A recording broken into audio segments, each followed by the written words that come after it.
ये कुमिया चौक है और कुमिया चौक में अख्तर उल ईमान साहब जनसंपर्क करते हुए लोगों से मिलते हुए लोकसभा चुनाव को लेकर के।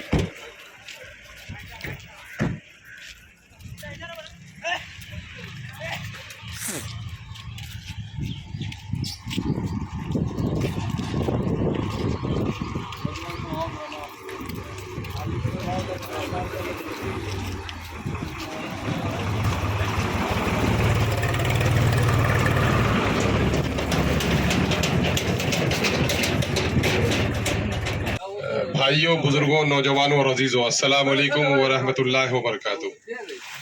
ये वक्त किसी तवील गुफ्तगू का नहीं है। मैं दो तीन बातें कहने के लिए आपके दरमियान में हाजिर हुआ हूँ। मैं इस वक्त तीसरी बार पार्लियामेंट का उम्मीदवार बनकर आया हूँ MIM की जानिब से।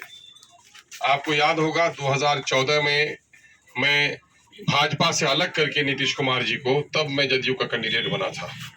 लेकिन जो ही मुझे एहसास हुआ कि नीतीश कुमार जी भाजपा से पेंगे बढ़ा रहे हैं, तो मैंने रिजाइन कर दिया था। और उस वक्त नीतीश कुमार जी से मेरा मुआहदा ये था कि अगर मैं MP जीत जाता हूं तो अच्छी बात है, नहीं भी जीतूंगा तो वजीर बनाया जाऊंगा। मैंने वजारत की भी परवाह नहीं की, अपनी सीट की कुर्बानी दे दी। 2019 में मेरा हक बनता था, लेकिन 2009 में 19 में उस वक्त जबकि मौलाना का इंतकाल हो गया, कांग्रेस ने और राजद ने मुझे यहाँ से अपना टिकट देना चाहा, लेकिन मैंने उसका टिकट लेने से इनकार कर दिया और मैं 2019 में हार गया। आपके दिल में ये बात होनी चाहिए कि इस वक्त सरकारी पार्टी का बड़ी पार्टियों के टिकट के लिए लोग दौड़ लगाते हैं, लेकिन मुझे टिकट दिया गया तो मैंने टिकट फेंक दिया। टिकट देने की गुजारिश की तो इनकार कर दिया। आखिर वो कौन सा जुनून है जिसकी बुनियाद पर मैं MIM को लेकर आया हूँ? मेरे भाइयों, मैं सिर्फ MP का इलेक्शन लड़ने नहीं आया। MP मुझे बनना होता तो उन पार्टियों का टिकट लेकर मैं कब का MP बन गया होता। मैं दरअसल ये सोच देख रहा हूँ कि बिहार में मुसलमानों की हालत सबसे खराब है। सीमांचल के लोगों के साथ इन जालिमों ने बड़ी नाइंसाफी की है। दिल्ली और पटने में बैठे हुए बेईमानों ने हमारी हकमारी की है और पूरी बिहार की राजनीति जाति पर आधारित हो गई है।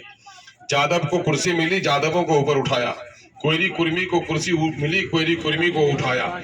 जिसकी अपनी पार्टी हुई वो सारे लोग तरक्की कर गए, जिसकी अपनी पार्टी नहीं हुई वो तरक्की नहीं कर सका। इसलिए मैंने ये सोचा है कि मैं MP का इलेक्शन ही नहीं लड़ूंगा, बल्कि अपनी जमात भी खड़ी करूंगा। बच्चा यतीम खालू मामू के मरने के बाद नहीं होता। बच्चा जब भी यतीम होता है बाप के मरने के बाद यतीम होता है। जिस तरह बाप के मौत से बच्चा यतीम हो जाता है, जिस कौम का कोई अमीर नहीं, जिस कौम की कोई जमात नहीं, वो कौम भी ऐसी यतीम हो जाती है। आपको पता है इस वक्त मुसलमानों के साथ कितना जुल्म हुआ है। अभी जाति आधारित गणना हुई है, उसकी रिपोर्ट मैं आपके सामने में लेकर आया हूँ। उस रिपोर्ट में आप देख लीजिए, बिहार की आबादी 13 करोड़ की हो गई है।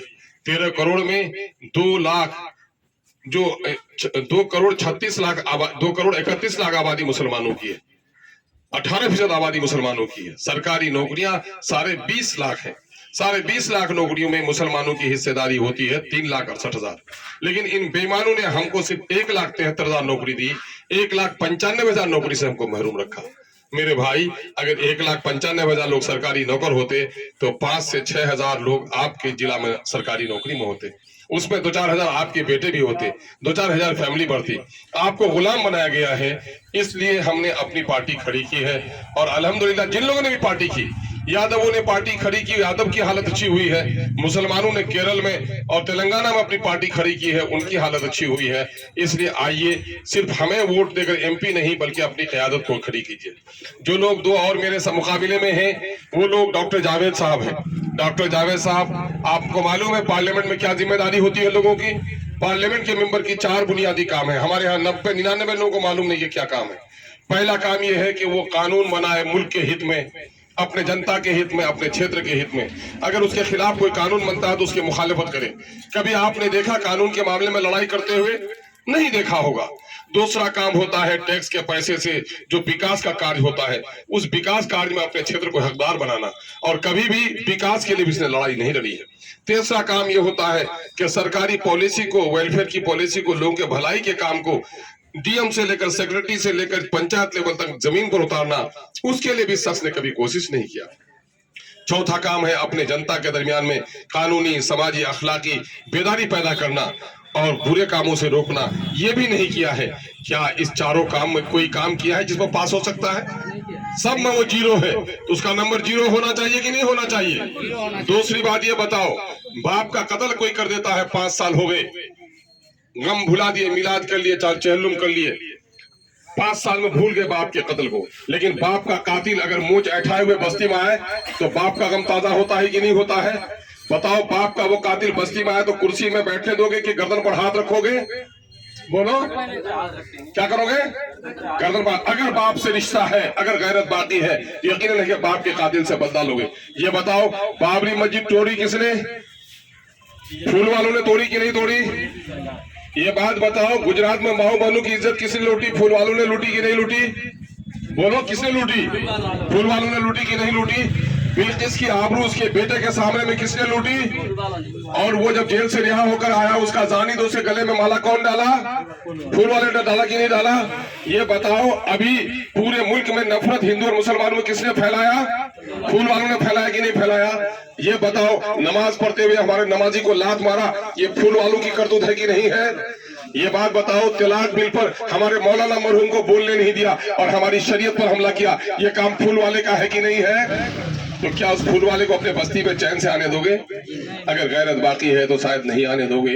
ये तीर नहीं, तीर को तीर समझना भूल है, हकीकत में ये नरेंद्र मोदी का फूल है, समझे? इसलिए अब तय कर लो, फूल नफरत का अपने चमन में कभी खिलने नहीं देंगे, तीर दुश्मनी की अपनी बस्ती में कभी चलने नहीं देंगे।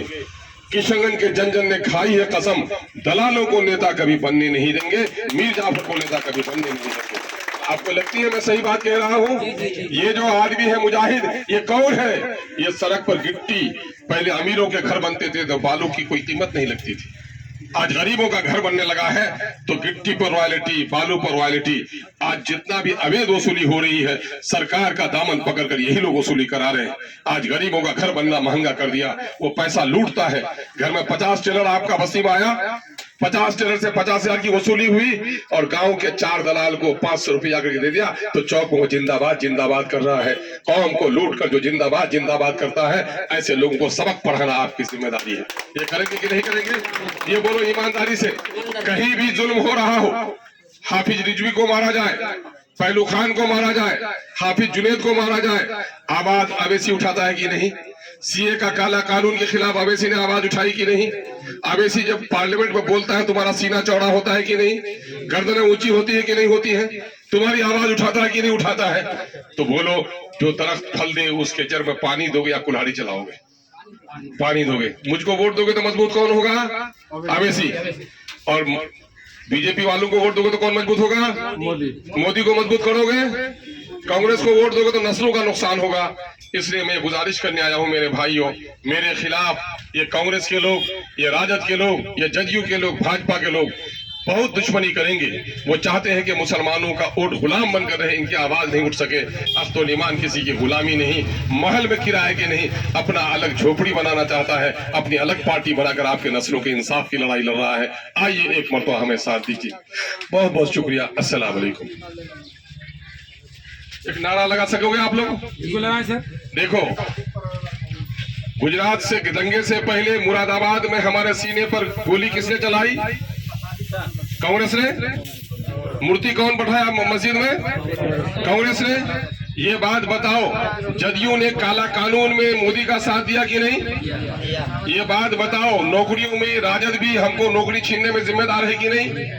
भाजपा तो हमको बर्बाद करना चाहती है, तो सबके दिल में खोट है कि नहीं? सबने दिया हमको चोट है कि नहीं?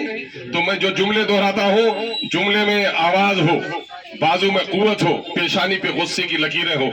मैं बोलता हूँ, सबने दिया है हमको चोट, सबने दिया हमको चोट, बाजू उठाओ मौलाना। सबने दिया है हमको चोट, सबने दिया हमको चोट, सबके दिल में है खोट, सबके दिल में है खोट। अब न देंगे इन बेईमानों को वोट, अपना देंगे बेईमानों को, अब न देंगे इन बेईमानों को वोट, अपना देंगे इन बेईमानों को, अब अपनी पार्टी अपना वोट, अब अपनी पार्टी अपना वोट। पतंग छाप जिंदाबाद, बैरिस्टर सुखदेव अवैसी जिंदाबाद, अख्तुल ईमान जिंदाबाद, अख्तुल ईमान जिंदाबाद, पतंग छाप जिंदाबाद। मोर बात ना दिलत बोले नौजवान सब तुम साथ 4 दिन कारो चाय पीले कुछ नहीं है जाबे 4 दिन कारो तिल डाले दीवे तो 3 लीटर तो वहां से तो तकदीर बदलने वाला नीचे वह हमेशा तक तो नुकसान पहुंचाबे हारी बोल भाई बोल जादव भाई बोल कुर्मी बोल सवारो पार्टी है तो पार्टी नहीं हुआ अब बहुत बोका की कोई एकटा लोग की करबे तो वहां अगर कारो घर दुश्मन वो 10टा बेटा है और वार एकटा बेटा वो तो नट्टी टिपे देवे नहीं की बल्कि वो की कहबे कि मोर एकटा बेटा के अत्ते मजबूती से मक्खन खिले के 10 जना मुकाबला करे दे है ना कुछ ला बेवकूफ बोलो कि बोलले की हेबे तो हमरा कहूं कि बोलले तोर बार निकाह भइल बेसी बोलबे तो मार तलाक हो जाबे बेगर बोलले कुछ हो जाए मैं असेंबली बोले तो जानिस की बोल महानंदात को मंत्री पुल बनवानी पाले आर्मी 10 अरब टका पुल शुरू करूं मैं बोलूं तो की बोल किशनगंजो 30 खान हाई स्कूल एक सैंक्शन करूं मैं बोलूं तो की बोल सूरज नमस्कार को जो मुसलमानों छुआट वहां बंद कराऊं समझ लो तो बोलने ही कानून ऊंचा की करवाता है पार्लियामेंट ऊंचा सुंदर बनवाता नहीं जा ऊंचा रुस्तुम सोराबिर कुश्ती है भी ऊंचा क्रिकेट खिलवाता नहीं जा ऊंचा की बात जा जमीन रजिस्ट्री रुका हुआ है अभी असेंबली से मैं जारी करानू नहीं करानू इला सबला लड़ाई में लड़ोई बाबू एक मरतबा मुकसान